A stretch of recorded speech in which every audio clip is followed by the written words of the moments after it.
सूत जी महाराज कहने लगे शौनकादिक ऋषियों से कि ऋषियों, आपने प्रश्न तो अच्छा किया है कि राजा परीक्षित कौन थे, इनका जन्म कैसे हुआ, लेकिन मैं इस कथा को सुनाना उचित नहीं समझता। लेकिन हाँ, एक कारण है कथा सुनाने का कि राजा परीक्षित जी जो है ना, उन्हीं के जन्म से श्री कृष्ण कथा उदय होती है, प्रारंभ होती है। तो सूत जी महाराज शौनकादिक ऋषियों से कह रहे हैं कि हे ऋषियों,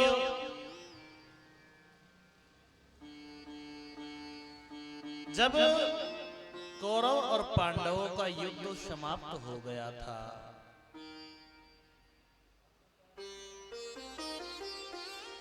सभी कौरव मारे गए और पांडवों की विजय हुई। कौरवों में केवल एक बचा था, दुर्योधन।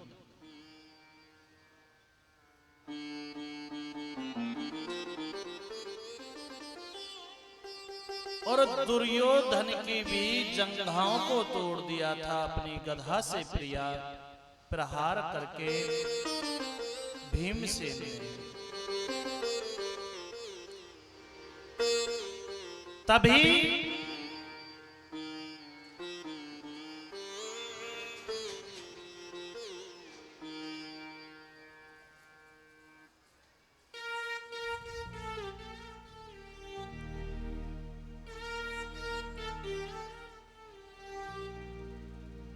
अश्वत्थामा दुर्योधन के पास आ पहुंचा। और जब दुर्योधन की ये हालत देखी कि मेरे मित्र की ये दुर्दशा किसने की है, पूछने लगे कि अरे दुर्योधन, तेरी ये हालत किसने की है, किसने तेरा हाल ये किया है, तू बता मुझे।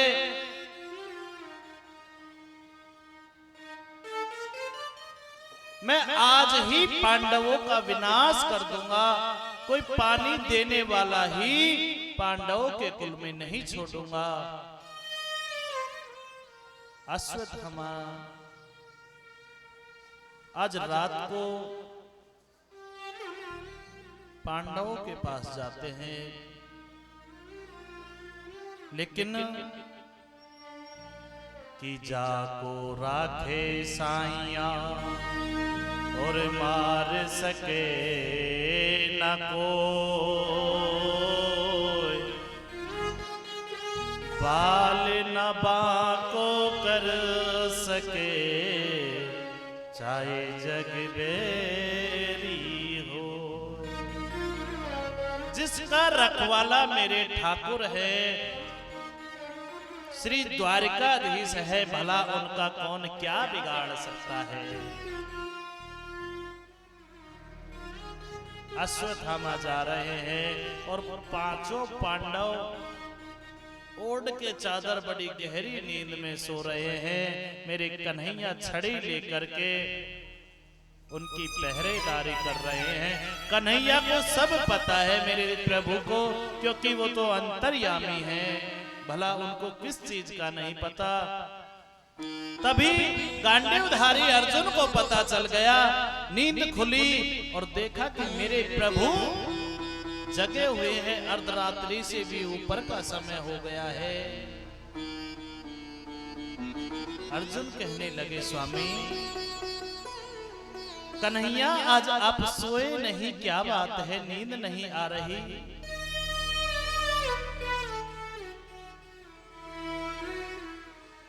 कन्हैया कहने लगे, अर्जुन यदि मैं सो जाऊंगा ना, उस दिन तो प्रलय हो जाएगी। आज पांचों पांडवों को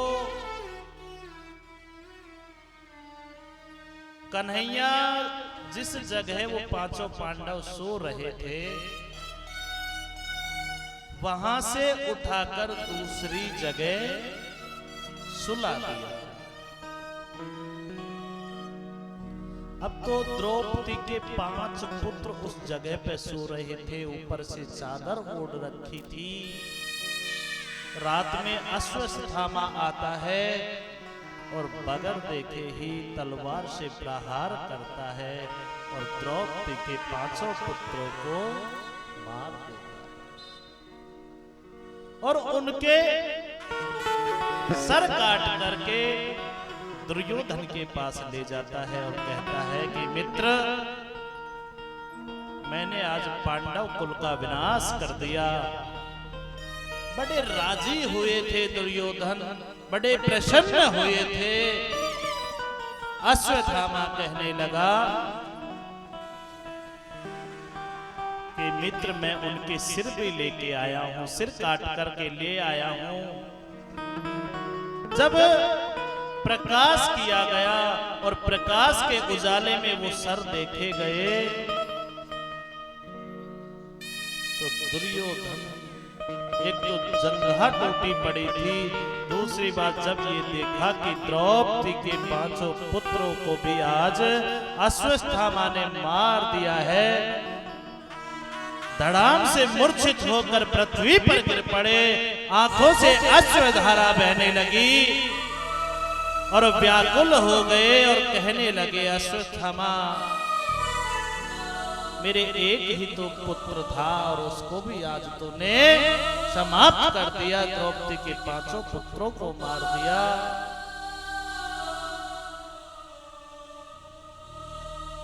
और रुदन करते हुए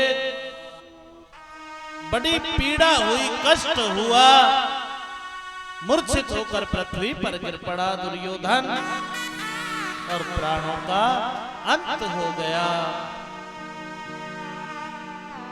जब इस बात का द्रौपदी को पता चला कि तेरे 5 पुत्र आज अश्वत्थामा ने मार दिए हैं, एक कुरही की तरह रुदन कर रही है माता द्रौपदी। जिसके छोटे छोटे पुत्र हो और वो 5 पुत्रों को कोई मार दे, भला उस मां की क्या हालत होगी।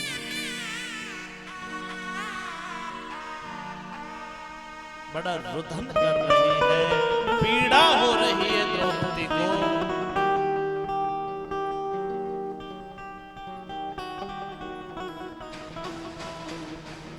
जरा सोचिए, किसी माँ के 5 पुत्र हो और 5 को ही कोई मार दे, उस माँ की क्या हालात होगी।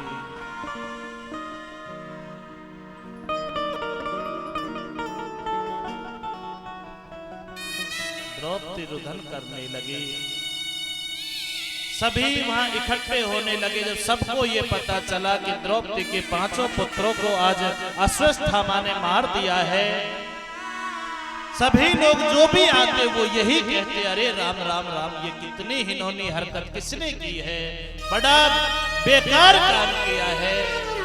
विलाप हो रहा था।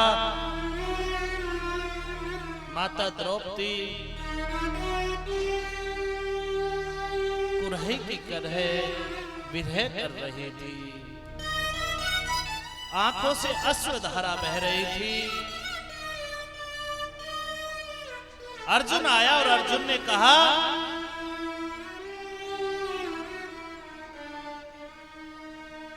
कि हे देवी, ये किसने किया है, आप मुझे आज्ञा दीजिए। यदि पाताल में हो या आकाश में हो, मैं उसे ढूंढकर आपके सामने ले आऊंगा।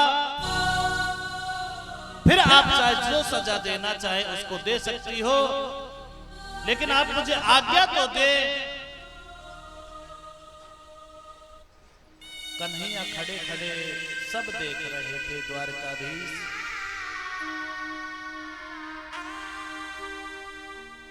अर्जुन ने आज गांडीव धनुष को उठा लिया है और अश्वत्थामा के तरफ जब जाने लगा, अश्वत्थामा ने देखा कि गांडीव धनुष को लेकर अर्जुन आ रहा है तुझे मारने के लिए। तुरंत ब्रह्मास्त्र का प्रहार कर दिया, ब्रह्मास्त्र को छोड़ दिया। जब अर्जुन ने भयानक ब्रह्मास्त्र आते हुए अपनी ओर देखा तो कन्हैया के द्वारिकाधीश के चरणों में गिर पड़े और कहने लगे, कन्हैया कृष्ण कृष्ण महाभावो भक्ता नाम भयंकरा त्वमेको दहा माना नाम वगो असि संस्कृते। कन्हैया कहने लगे, अरे अर्जुन घबराने की आवश्यकता नहीं है। विष की दवा विष होती है, अर्थात जहर की दवा जहर होती है। लोहे को लोहा काटता है, कांटे को कांटा निकालता है। घबराने की आवश्यकता नहीं है। आप भी अपना ब्रह्मास्त्र छोड़ दीजिए। आज अर्जुन ने भी ब्रह्मास्त्र को छोड़ दिया और दोनों ब्रह्मास्त्र आकाश में टकराकर चकनाचूर हो गए। सब अर्जुन ने तुरंत अश्वत्थामा के केशों को पकड़ लिया और खींच करके मां द्रौपदी के चरणों में पटक दिया और कहने लगे, अर्जुन मां द्रौपदी से कि मां अब बताइए आप कि इस अश्वत्थामा को मैं कैसे मारूं? एक दिन में ही मार दूं या 10 दिन में मारो या तड़फा तड़फा कर मारो या अग्नि में डालकर मारो? कैसे मारूं जरा बताइए। लेकिन मां तो आखिर मां होती है।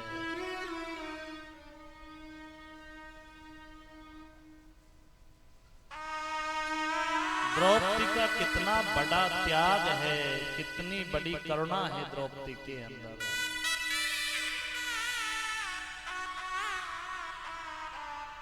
आज कहती है, अर्जुन तू अश्वत्थामा को मार तो दे, लेकिन यदि मेरे 5 पुत्रों को वापस यदि ले आए ना, इसकी मृत्यु होने से यदि मेरे 5 पुत्र वापस आ जाएं, तो तू अश्वत्थामा को मार दे। जब इतने शब्द सुने अर्जुन ने और चरणों में गिर पड़ा।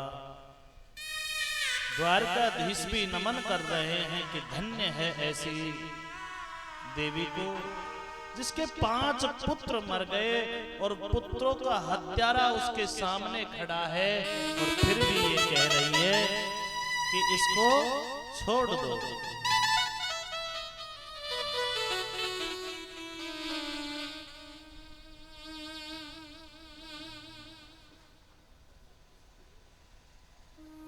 अश्वत्थामा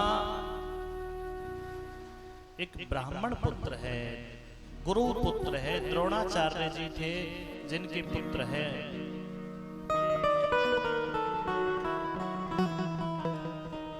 आज द्रौपदी उपदेश दे रही है अर्जुन को, अरे अर्जुन द्रोणाचार्य जी ने अपने पुत्र को विद्या नहीं सिखाई थी, आपको विद्या सिखाई थी। और उस गुरु के पुत्र को आप अपने हाथों से कैसे मार सकते हो? एक ब्राह्मण की हत्या अपने हाथों से कैसे कर सकते हो?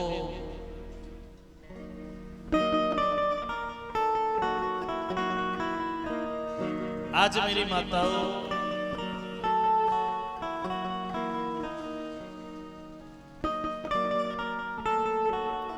अर्जुन द्वारकाधीश जी से पूछते हैं कि हे द्वारकाधीश, आप ही बताइए कि आखिर मैं करूं तो करूं क्यों?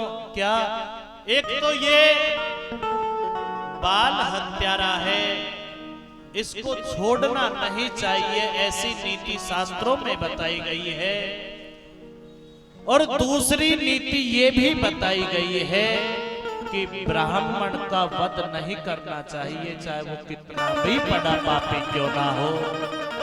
अब बताइए मैं क्या करूं?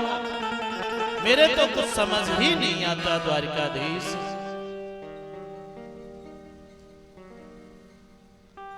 द्वारकाधीश मुस्कुरा रहे हैं।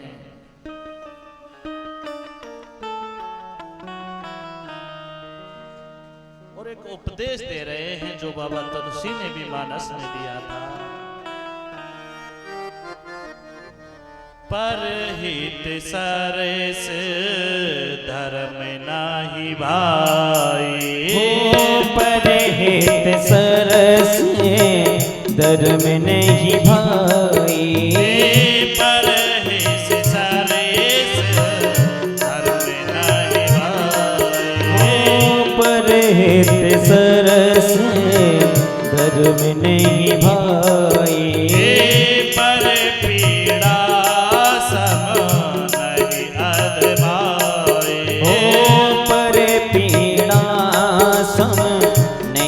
अथिमाई, पूजे विप्र सकल गुणहीना, पूजे विप्र सकल गुणहीना, शूद्र न पूजे वेद कबीरा। हो राम सिया राम सिया राम जय जय रामा, सिया राम सिया राम जय जय रामा। आज कन्हैया उपदेश कर रहे हैं कि अर्जुन बात तो आप ठीक ही कह रहे हो, लेकिन कन्हैया कह रहे हैं कि ब्राह्मण तो सदा पूजनीय है, इस पे हाथ उठाना नहीं चाहिए, इसका अपमान नहीं करना चाहिए, संतों का भी अपमान नहीं करना चाहिए, गौ का भी अत्याचार नहीं करना चाहिए किसी। यदि गौ माता पे अत्याचार हो रहा है, ब्राह्मण पे अत्याचार हो रहा है, किसी बहन बेटी पे अत्याचार हो रहा है, तो वो भी अपनी नजरों से नहीं देखना चाहिए। यदि हम नहीं कुछ नहीं कर सकते, उसके प्राणों की रक्षा भी नहीं कर सकते, तो वहां खड़े होकर उसका तमाशा भी नहीं देखना चाहिए। और गायों की तो इस कली काल में क्या दुर्दशा हो रही है। गाय को रोटी कौन कौन बनाता है सुबह जब आप रोटी बनाते हो? अरे वाह, धन्य है मेरी माताओं। सभी को शुरू की रोटी जो निकलती है वो गाय की होती है, लेकिन और जो लास्ट की रोटी होती है वो कुत्ते की होती है ना। लेकिन इस कली काल में तो उल्टा कर दिया है मेरी माताओं ने। शुरू की रोटी अपने पति को खिलाती है, बेचारा गाय बना दिया, और लास्ट की रोटी को तो अच्छे से गूंथती है, उस आटे को बढ़िया से करारी पकाती है चूल्हे पर, फिर उसको खुद खाती है। अब तो मामला ही उल्टा हो गया, गाय की तरह पति बना हुआ है।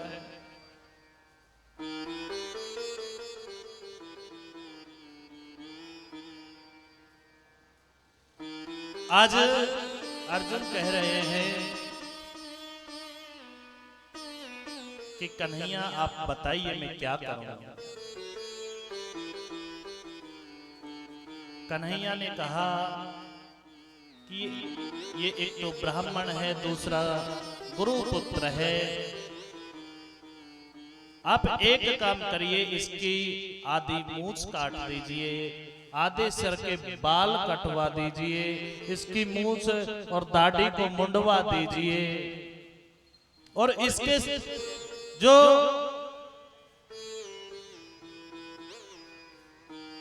मणि है उस मणि को निकाल लीजिए।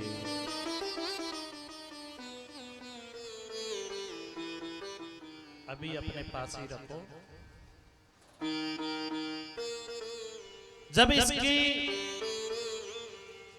मूंछ और बाल मुंड जाएंगे ना, तो ये शकल दिखाने लायक नहीं रहेगा किसी को, और ये जीते जी स्वयं मर जाएगा। क्योंकि मारना है तो अपने एहसान से मारो प्यारे। जान से मारा हुआ कभी उठ नहीं सकता और एहसान से मारा हुआ सर को उठा नहीं सकता। मारना है तो किसी को अपने एहसान से मारो। ऐसा काम करो कि ये जीते जी मर भी जाए और मरे भी। आज वही काम किया है अर्जुन ने।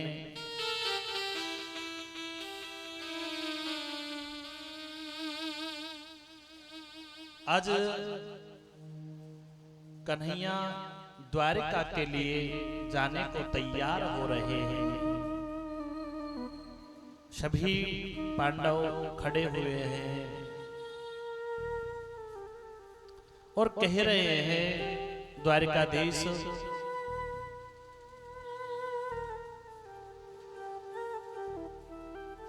कि मैं द्वारिका के लिए जा रहा हूं, जिसको जो कुछ मांगना है वो मांग लो। किसी ने कुछ मांगा, किसी ने कुछ मांगा। जब कुंती बुआ की बारी आई, बुआ आप चुप क्यों खड़ी हो, आप भी मांगो ना, क्योंकि आपने तो इतने दुख देखे हैं। युवा अवस्था में ही आप विधवा हो गई थी।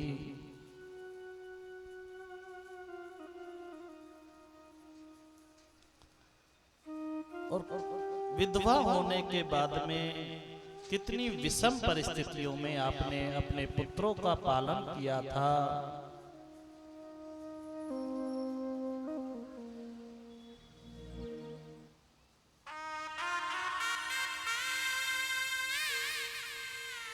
मांगिए ना बुआ, क्या मांगना है?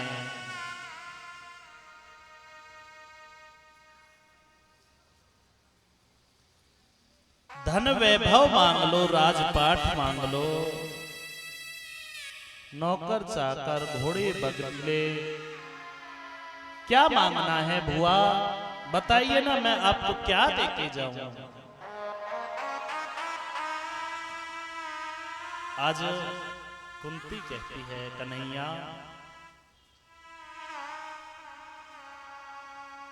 मैंने सुना है और देखा भी है कि जब जब हमारे परिवार के ऊपर कष्ट आया है ना, दुख आया है, तब तब आकर के आपने हमें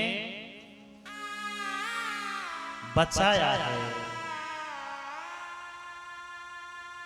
यदि सोचने की बात है, काफी लोग ये कहते हैं कि माता कुंती ने दुख मांगे थे। ऐसी बात नहीं है। माता कुंती ने ये कहा था कन्हैया से कि कन्हैया यदि आप देना चाहते हो ना, तो मुझे ऐसा वरदान दो कि जब आप हमारे दुखी दुख में आए हो, सुख जब हमारे परिवार में था, तब दर्शन आपने नहीं दिए। जब जब दुख आए हैं, जब जब आपने दर्शन दिए हैं, तो यदि दुखों में भी आते हो ना, तो मुझे दुखी दो, लेकिन आपका दीदार होता रहे, आपका दर्शन होता रहे। प्रभु के दर्शन मांगे थे कि आपका मेरा दास दासी का भाव रखती हूं मैं आपसे, मैं आपको सखा मानती हूं और अपने आप को सखी मानती हूं, वही भाव होना चाहिए। अरे हुआ सुख मांगो ना, सुख में भी आया करूंगा। आज कुंती कहती है कि सुख के माथे सिल पड़े, जो हरि हृदय से जाए। अरे बलिहारी या दुख पल पल नाम जपा। कान्हा यदि देना ही चाहते हो ना तो मुझे तो यही वरदान दे दो कि आप हमारे परिवार में मुझ पर दुख आते रहे और आपका दर्शन होता रहे। सुख भी मुझे प्यारे हैं। माता कुंती ने कह दिया कि प्रभु जब आपका दुख में ही दीदार होता है ना तो मुझे दुख ही दे दीजिए।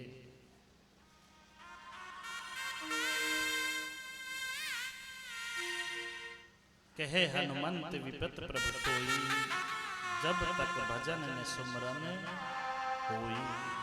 जब तक प्रभु का स्मरण नहीं होगा, सुमरन नहीं होगा ना, उसका दीदार हो ही नहीं सकता।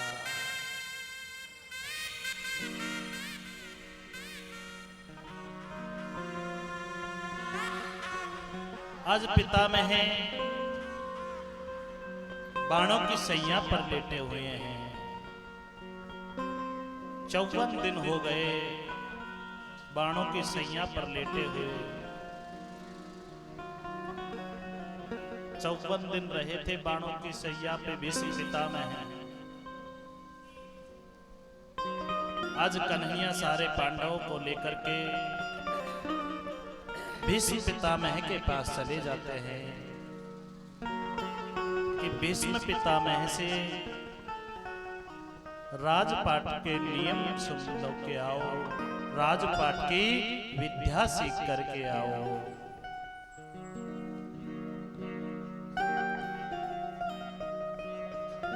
आज भीष्म पितामह ने जब सभी पांडवों को देखा, द्रौपदी भी खड़ी है, कुंती भी खड़ी है, पांडव भी खड़े हैं, मेरे द्वारिकाधीश कन्हैया भी खड़े हैं। पितामह ने कन्हैया को देखा और आंखों से अश्रुधारा बह रही लगी। कन्हैया ने जब देखा कि पितामह की आंखों में आंसू,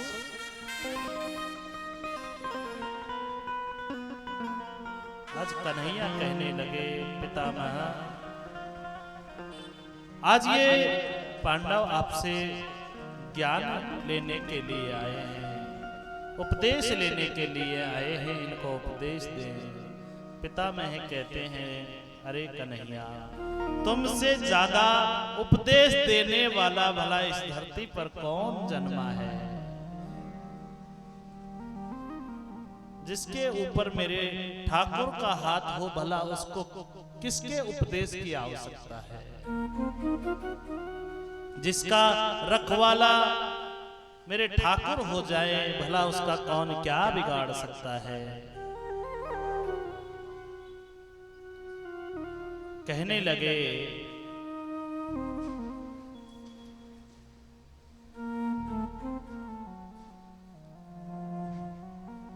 कन्हैया की नहीं पितामह उपदेश दीजिए। पितामह कहने लगे दान धर्मान राज धर्मान मोक्ष धर्मान विभागस।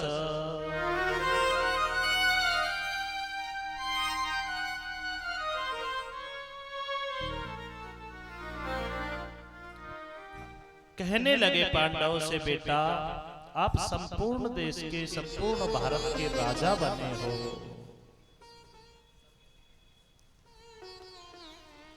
और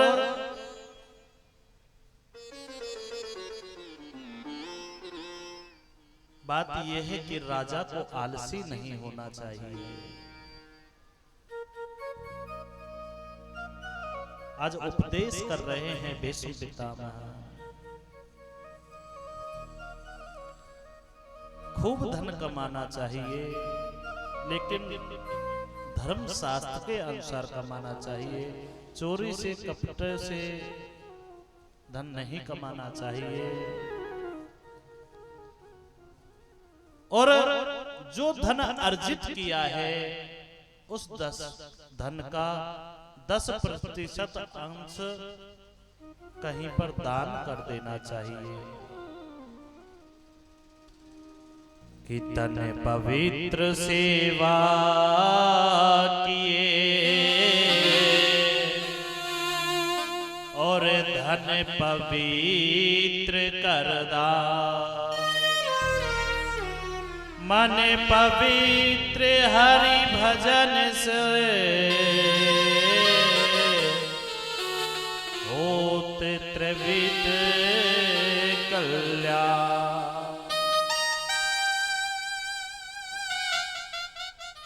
बेटा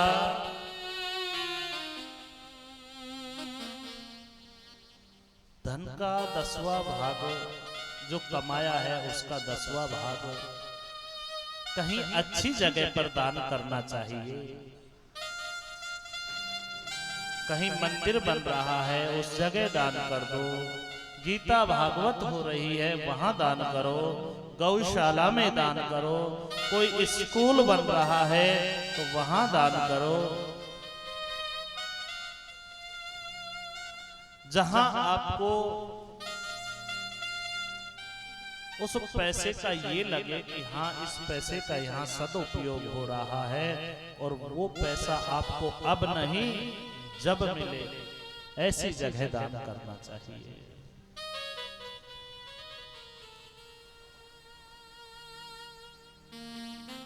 क्योंकि आपको बता दें यहाँ खूब सारे धनाढ्य लोग रहते हैं। एक कुआं है और उस कुएं में अथाह जल भरा हुआ है। कुएं के जल को कोई भला नाप सकता है क्या? नहीं नाप सकता ना। अब आप उस कुएं में से पानी निकालना बंद कर दो,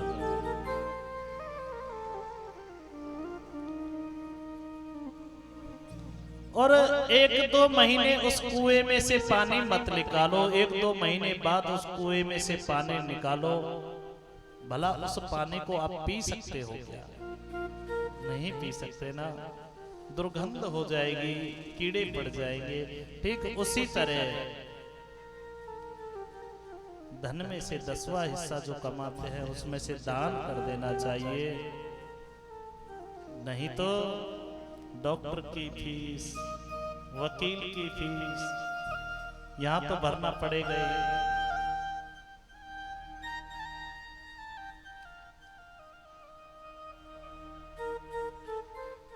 आज भीष्म पितामह उपदेश दे रहे हैं कि बेटा अपनी नजरों के सामने पाप होते मत देखना। जब इतनी बात सुनी द्रौपदी ने तो हंसी आ गई। जब पितामह की नजर गई द्रौपदी पर और कहने लगा पितामह कि बेटी मुझे ये बताओ कि आपको हंसी क्यों आई है, क्या कारण है आपकी हंसी का? द्रौपदी कहने लगी नहीं पितामह बस ऐसे ही। नहीं बेटी, जो खानदानी औरत होती है ना, खानदानी स्त्री होती है, अपने पतिव्रत धर्म को निभाती है, वो स्त्री बेवजह नहीं हंसती है। हंसी का कोई ना कोई कारण तो जरूर होगा। जब भीष्म नहीं माना, द्रौपदी कहने लगी कि पितामह उपदेश तो कर रहे हो, लेकिन उस दिन को याद करो जब दुशासन मेरी साड़ी को खींच रहा था और आप उस सभा में बैठकर सब कुछ देख रहे थे। दुशासन की हिम्मत नहीं थी, यदि आप उसको एक बार बोल देते और वो मुझे छू तक नहीं सकता था, लेकिन आपके सामने मेरी साड़ी खिंचती रही और आप सब कुछ देखते रहे और आज उपदेश दे रहे हो। पितामह रोने लगा, अश्रुधारा बहने लगी, कहने लगा बेटी उस दिन से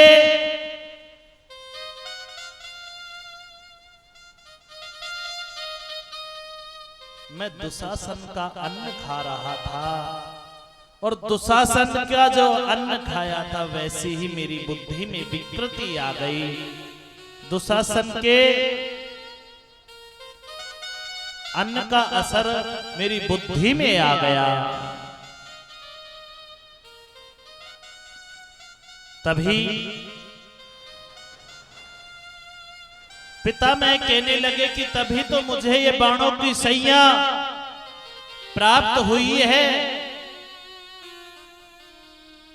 कन्हैया कहने लगे कि पितामह मैंने तो ये सुना था कि आपने आज तक कोई पाप कर्म ही नहीं किया। पितामह भी कहने लगे कि पिछले 124 जन्मों की सारा वृतांत मुझे याद है। पिछले 124 जन्मों से मैंने कोई पाप नहीं किया है, लेकिन एक पाप यही मुझसे हुआ था कि दुशासन का मैंने दूषित अन्न ग्रहण किया था कि मेरी बुद्धि में विकृति आ गई थी। उसी से मेरी नसों में, मेरी रगों में खून दौड़ रहा था, वो दूषित था। आज मैं बाणों की सैया पे पड़ा हुआ हूँ और 54 दिन हो गए, सारा रक्त बह गया है। वो दुशासन का अन्न का रक्त था जो निकल चुका है।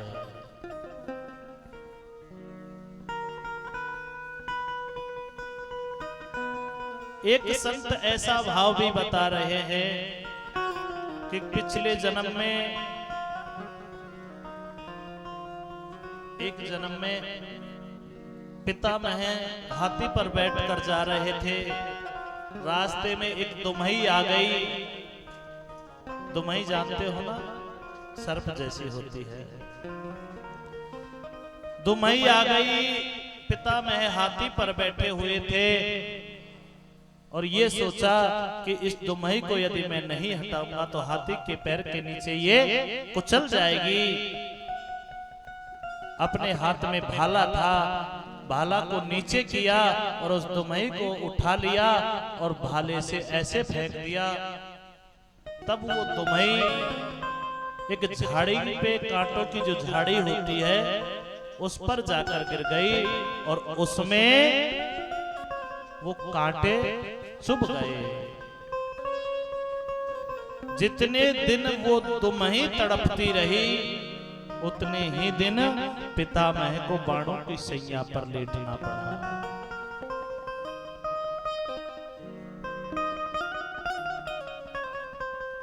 जगह बना दीजिए, पीछे जाने के लिए जगह तो बनाओ, बीच में से थोड़ी थोड़ी जगह रखा करो। कुर्सी वाली माताओं थोड़ा पीछे बैठा करो, कुर्सी लेके। कुर्सी बीच में मत रखा करो, साइड में रखा करो।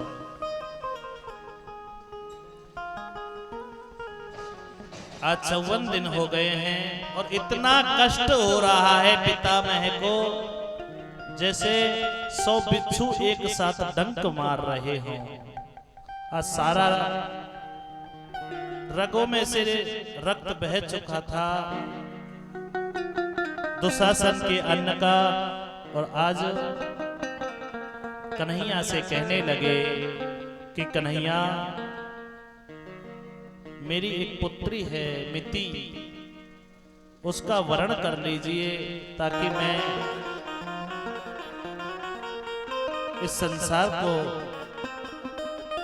छोड़कर जा सकूं। इच्छा मृत्यु का वरदान प्राप्त था भीष्म पितामह को। जब तक उनकी इच्छा थी तब तक वो पृथ्वी पर रह सकते थे। कन्हैया कहने लगे कि पितामह, आपकी पुत्री कौन है? आपकी पुत्री? हमने तो आज तक ये सुना ही नहीं कि आपकी भी कोई पुत्री है।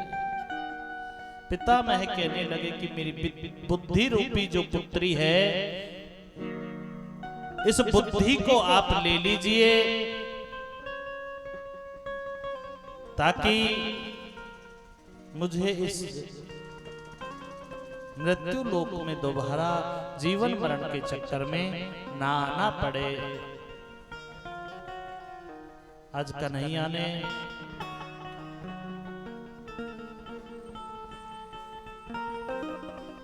अपना आशीर्वाद दिया पितामह को, और पितामह संसार को छोड़कर चले गए। पांडव रुदन करने लगे।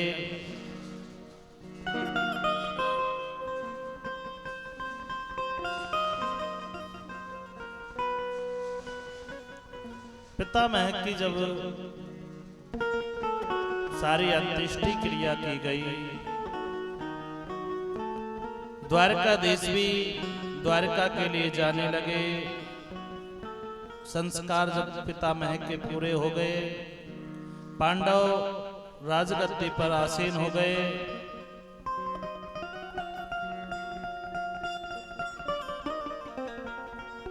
और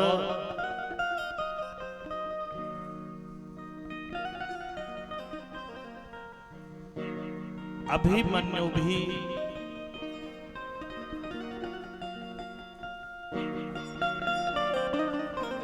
उस युद्ध में मारा गया था, जो महाभारत का युद्ध हुआ था, कौरव पांडवों की लड़ाई हुई थी, उसमें अभिमन्यु भी मारा गया था।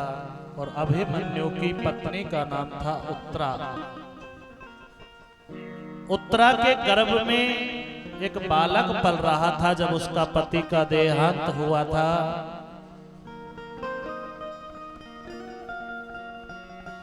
जब अश्वत्थामा को यह पता चला कि उत्तरा के गर्भ को आज 9 महीने पूरे होने वाले हैं, और उस दिन की घास को लिए बैठा था, जब उसका सर मुंडवाया था, मूंछ दाढ़ी कटवाई थी,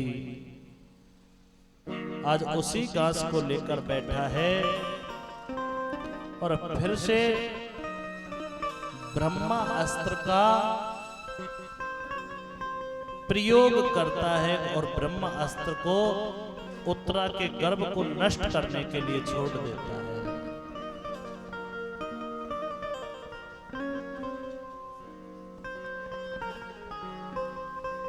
जब उत्तरा ने ब्रह्म अस्त्र को आते हुए देखा,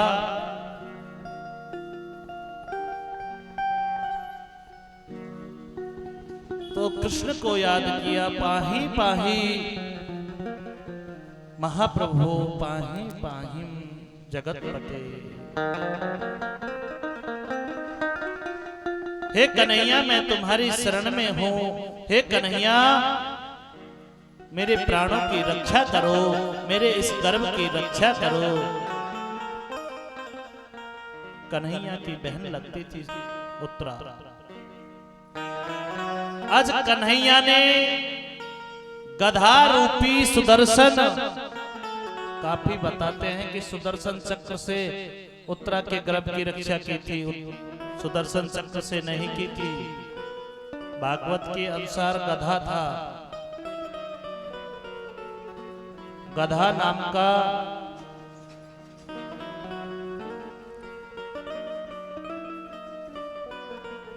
एक शस्त्र, और उस शस्त्र से वो इस प्रकार से घुमाया उत्तरा के गर्भ के चारों तरफ, जिस प्रकार से सुदर्शन चक्र घूमता है। आज सुदर्शन चक्र से मेरे प्रभु ने उत्तरा के गर्भ में चतुर्भुज रूप में खड़े हो गए और उस बालक की रक्षा की।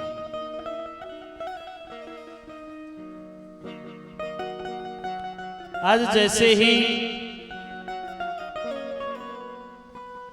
उत्तरा का गर्भ का समय पूरा हुआ, एक सुंदर बच्चे को जन्म दिया, और बच्चा ऐसा अद्भुत था कि जैसे ही गर्भ से बाहर आया, तुरंत पालती मार के बैठ गया और इधर उधर नजर से आंखें गड़ा गड़ा कर देख रहा था।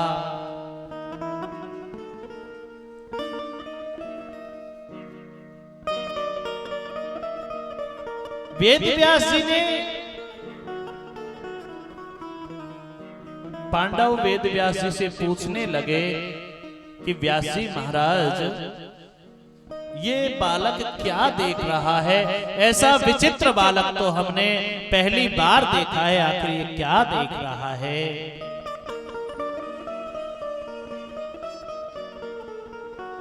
वेद व्यास जी कहने लगे, ये बालक देख रहा है कि जो गर्भ में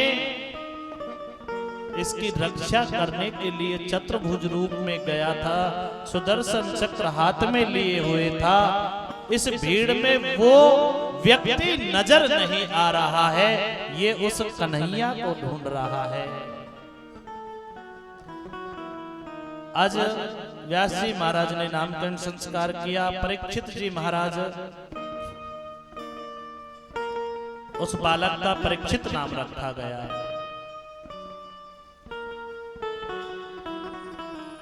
समय बढ़ता गया,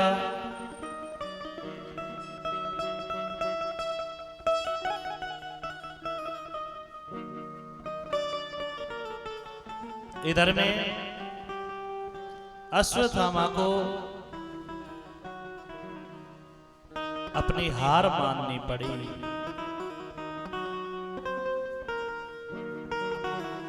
बाबा तुलसी दास भी बड़ी सुंदर रचना करते हैं मानस में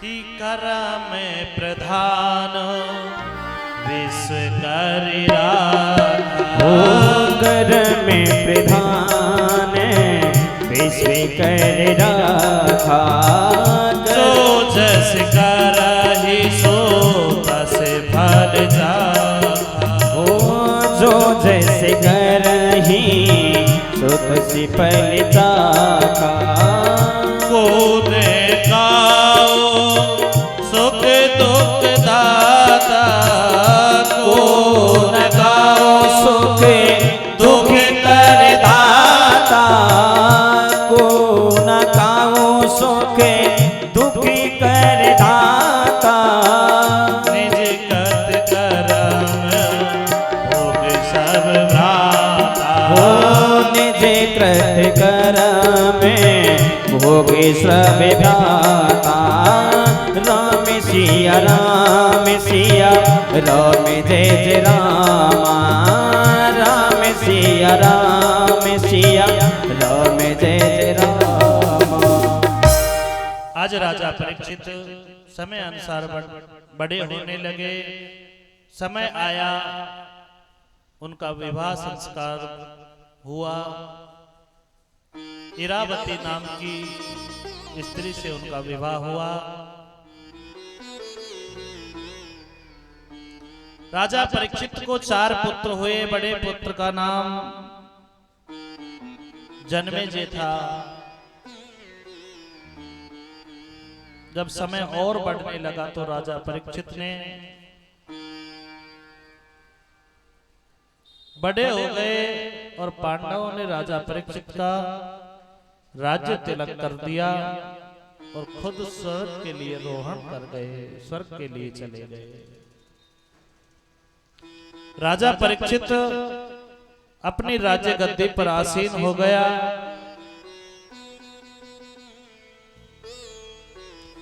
और पांडवों ने ये उपदेश भी दिए थे कि बेटा अपनी आंखों के सामने कभी पाप होते मत देखना। दूसरा, किसी पराई स्त्री का संग मत करना। और अतिथि का सत्कार करना। तीसरा मांगा था, कहा था कि यदि कोई शत्रु भी तुम्हारी शरण में आ जाए तो उसकी रक्षा करना, उसको शरण देना।